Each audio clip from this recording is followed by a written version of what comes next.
నమస్తే అండి. నా పేరు శ్రీనివాస్ యాదవ్, తెలంగాణ బీసీ మహాసభ రాష్ట్ర అధ్యక్షులని. తెలంగాణలో ఉన్నటువంటి బీసీ ఇంటలెక్చువల్ ఫోరం ఆధ్వర్యంలో ప్రతి ఆర్గనైజేషన్కి వెళ్ళి ఈరోజు ఇన్వైట్ చేయడం జరిగింది ఈ మనోహర హోటల్కి. ఫర్దర్గా బీసీలకు ఉన్నటువంటి సమస్యలపైన, బీసీలకు జరుగుతున్నటువంటి నష్టాలపైన మనం ఏ విధంగా యాక్షన్ ప్లాన్ తీసుకుంటే మనకు జరిగేటటువంటి నష్టాన్ని నివారించుకోగలుగుతాం, ఫర్దర్గా మనం ఏంటి అడుగులు వేస్తే రాజకీయంగా, ఆర్థికంగా, సామాజికంగా ముందుకు పోగలుగుతామన్న ఒక ఉద్దేశంతో ఈరోజు మీటింగ్ ఏర్పాటు చేయడం జరిగింది. ఇంటలెక్చువల్ ఫోరం అధ్యక్షులు మాజీ ఐఏఎస్ ఆఫీసర్ చిరంజీవి సార్ గారు.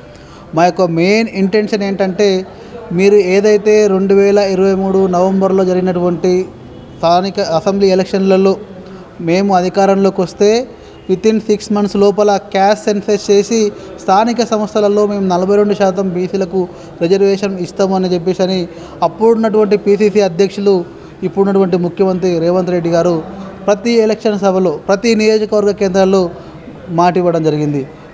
మేము కొత్తగా ఏం డిమాండ్ చేయట్లేదు.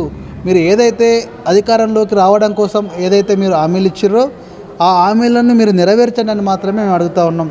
వితిన్ షార్ట్ పీరియడ్ కేసీఆర్ గారు మీకు బీసీలకు మోసం చేసిండు, మేము బీసీలను నెత్తినెత్తుకొని తిరుగుతాం, 42% రిజర్వేషన్ ఖచ్చితంగా స్థానిక సంస్థలలో ఇస్తాం, దాదాపుగా 20,000 పైచిలకు స్థానిక సంస్థల్లో బీసీలకు లీడర్షిప్ వస్తుందనే మాట ఇచ్చిండు. మీరు ఆ మాట మీద నిలబెట్టుకున్న దాఖలాలు అయితే లేవు. మరి దాదాపుగా 9 నెలలు దాటుతూ ఉంది మీరు అధికారంలోకి వచ్చి, మీరు ముఖ్యమంత్రి అయ్యి, మరి మీరు ఇచ్చినటువంటి హామీని మీ పార్టీ యొక్క జాతీయ నాయకుడు రాహుల్ గాంధీ గారు దేశవ్యాప్తంగా మేము క్యాస్ట్ సెన్సస్ చేస్తాం, మేము అధికారంలోకి వస్తే క్యాస్ట్ సెన్సస్ జరగాలని చెప్పేసి పెద్ద ఎత్తున రాజ్యాంగం పట్టుకొని తిరుగుతూ ఉన్నాడు.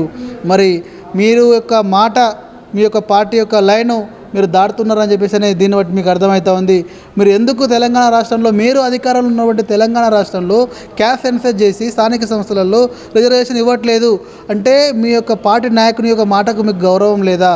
కాబట్టి రేవంత్ రెడ్డి గారికి మేము ఒకటే డిమాండ్ చేస్తూ ఉన్నాం, బీసీ ఇంటలెక్చువల్ ఫోరం తరపుకెళ్ళి ఖచ్చితంగా తెలంగాణ బీసీ మహాసభ తరపుకెళ్ళి ఖచ్చితంగా మీరు ఇచ్చినటువంటి మాట నిలబెట్టుకోకపోతే వచ్చే స్థానిక సంస్థలలో ప్రతి ఒక్క నాయకుడు కాంగ్రెస్ పార్టీ తరపుకెళ్ళి ఎవరు పోటీ చేసినా కూడా ఓడిపోవడం ఖాయం. మరి నీకు మళ్ళీ ఇదే లాస్ట్ ఛాన్స్ దొరుకుతూ ఉంది ఈ తెలంగాణ రాష్ట్రం ముఖ్యమంత్రి అయ్యే అవకాశం కూడా తెలియజేస్తూ ఉన్నా. మేమేం కొత్తగా అడతలేము, మీరు ఇచ్చినటువంటి మాటను మీరు నిలబెట్టుకోండి, నిలబెట్టుకోకపోతే చరిత్రహీనులు అవుతారు ఈ తెలంగాణ రాష్ట్రంలో చెప్పి తెలియజేస్తాం. 1947 ఎప్పుడైతే భారతదేశానికి స్వాతంత్రం వచ్చిందో ఆ రోజు నుంచి ఈ రోజు వరకు కూడా కాంగ్రెస్ పార్టీ బీసీలను మోసం చేస్తూనే వస్తుంది. కాగా కలెక్టర్ కమిషన్ వేసినప్పుడు కూడా ఆ యొక్క కమిషన్ ఇంప్లిమెంట్ చేయకుండా అప్పుడున్నటువంటి ప్రధానమంత్రి గారు దాన్ని తొక్కిపెట్టడం జరిగింది. తర్వాత ఏదైతే బీపీ మండల్ కమిషన్ యొక్క రిపోర్ట్ను కూడా మరి ఇందిరాగాంధీ గారు ఆ రిపోర్ట్ని ఇంప్లిమెంట్ చేయకుండా దాన్ని అట్లనే దాచిపెట్టడం జరిగింది. తర్వాత వచ్చినటువంటి గవర్నమెంట్, వీపీ సింగ్ గవర్నమెంటు, మరి బీపీ మండల్ గారు ఇచ్చినటువంటి దాదాపు 20 నుంచి 42 సూచనలు చేస్తే దాంట్లో ఒకే ఒకటి ఇంప్లిమెంట్ అయింది. అది ఏందంటే ఉద్యోగాలలో బీసీలకు రిజర్వేషన్లు ఇవ్వడం. తర్వాత రీసెంట్గా 1995లో ఒకటి ఇంప్లిమెంట్ అయితే మరి 2008లో మరి విద్యా అవకాశాలలో ఇంకొకటి ఇంప్లిమెంట్ చేయడం జరిగింది. కాబట్టి చరిత్ర మనం చూసుకున్నట్టయితే ప్రతి దగ్గర కాంగ్రెస్ పార్టీ అనేది బీసీలకు మోసం చేస్తూనే వస్తూ ఉంది. ఈరోజు సెంట్రల్లో బీజేపీ ప్రభుత్వం రావడం వల్ల రాహుల్ గాంధీ గారు సెంటర్లో ఉన్నటువంటి కాంగ్రెస్ పార్టీ గ్రహించింది, మనకు బీసీలకు మనం పట్టించుకోకపోవడం వల్ల బీసీలకు మన పార్టీకి దూరం అవుతూ ఉన్నారు. బీసీలు మన దగ్గరికి రావాలంటే, మళ్ళీ మనం తిరిగి అధికారంలోకి రావాలంటే ఖచ్చితంగా బీసీ ఎజెండాను మనం మోయాలనే ఉద్దేశంతోనే వాళ్ళు ఎలక్షన్ ముందు మేము అధికారంలోకి వస్తే క్యాస్ట్ సెన్సస్ చేస్తాం, బీసీలకు మేము అవకాశాలు ఇస్తామనే మాట అన్నారు. మీరు ఇచ్చినటువంటి మాటను నమ్మి ఈ తెలంగాణ రాష్ట్రంలో మీకు అధికారం అప్పచెప్పారు. మీ యొక్క చిత్తశుద్ధిని నిరూపించుకోవాలంటే తెలంగాణ రాష్ట్రంలో మీరు క్యాస్ట్ సెన్సస్ చేయాలి.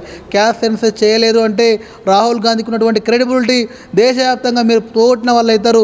కాంగ్రెస్ పార్టీకి పుట్టగతులు ఉండవని చెప్పేసి ఈ యొక్క సభా వేదిక ద్వారా నేను తెలియజేస్తూ ఉన్నా.